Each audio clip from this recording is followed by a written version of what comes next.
Good evening, sir. This is Group 11. My name is Harold, of course. I'm going to be talking along with AMPUMUZA BARHAM. So we're given the questions: what strategies can Food Savories Limited implement to reduce losses due to damages, deterioration, and pilferage during the transportation of raw materials from suppliers to its manufacturing facilities? That is the question that I will handle, and AMPUMUZA BARHAM will come in for question number 2, which is what are the most suitable transportation modes for both long-haul and urban deliveries, and how can these recommendations be justified? Now, as you had provided, you did give us the case study that we're supposed to look at about Food Savories Limited that was experiencing a 20% decline in sales because of deterioration, pilferage, and damage of products that were being transported. And we as Group 11 came up with a few answers that we decided to share with you, and with the first being a brief introduction. We can talk about managing issues of deterioration, damage, and pilferage without revising the overall logistics of the company. So what we came up with first is coming up with an in-house fleet. This is should be taken in the sense of the company deciding to invest in a fleet that is supposed to help transport goods from place to place. The benefits of having an in-house fleet vis-a-vis having an outsourced fleet, of course, does come with the advantages of being able to monitor the delivery schedules of your respective products and the vehicles, as well as ensuring quality for these particular products being delivered. So being able to invest in the transportation, in an in-house transportation fleet for the company, does very much help.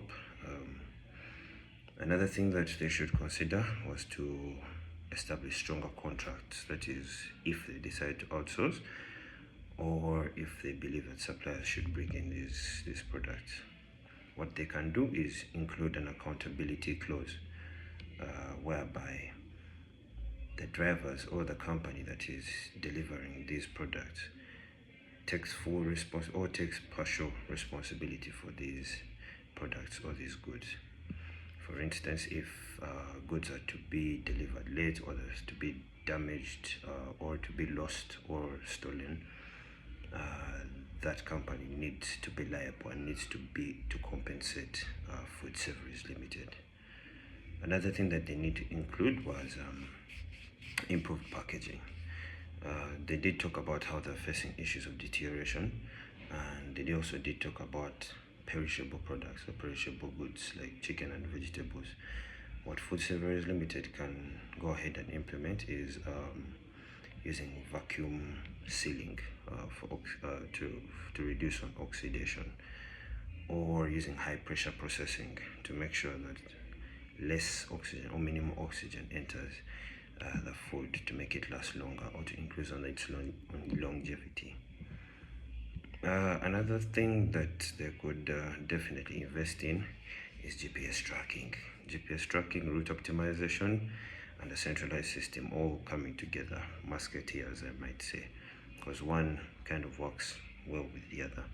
You talk about GPS tracking, you can't fail to talk about putting in a system that is going to monitor these drivers and the vehicles, and making sure that these vehicles are being monitored at all times to reduce on inefficiencies and unauthorized stops. We talk about route optimization, being able to know where the car is at all times reduces the ability or the plausibility of theft and unnecessary risks. And then you talk about centralized system, being able to monitor vehicle movements and provide real-time updates can be of use for Food Savories Limited to reduce on deterioration, pilferage, and damage. Another thing that they can go ahead and implement is training the workers and supervising them, and including security measures, strengthening them strengthening these measures, such as putting up tamper-proof locks on different surveillance vehicles, on different vehicles, and going ahead and installing surveillance cameras and security escorts for different high-value shipments can very much increase on the amount of safety these products might be having in terms of theft mitigation. Training the drivers as well in the light of handling products, so that their quality is very much handled, and then supervising them on how these products are handled, supervising the drivers taking the initiative.